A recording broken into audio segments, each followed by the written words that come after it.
Hi guys, मैं राम मोहन निषाद। हम ठीक ठाक रह के आशा करते हैं, उम्मीद करते हैं कि आप लोग भी ठीक ठाक होंगे। मैं चक्कू कॉमेडी 72 की तरफ से आज एक अजूबा आप लोगों को दिखाना चाहते हैं। ये देखिए, लिप्टिस का पेड़ है। ये यहाँ पे एक भी पौधा नहीं है और हम आपको दिखाने जा रहे हैं कि बगैर पौधे के इस लिप्टिस में ये देखिए लौकी फरी हुई है। ये देखिए, 1 2 3 4 लौकी जो है आपको नजर आ रही है और एक लौकी ये देखिए ये टूट के गिरी है। और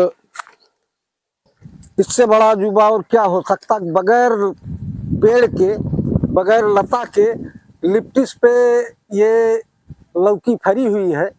आप लोग देख सकते हैं, यहाँ पे न कोई पौधा है न कोई पेड़ है। देखिए गाइस, लौकी का फल है बगैर पौधे के। देखिए,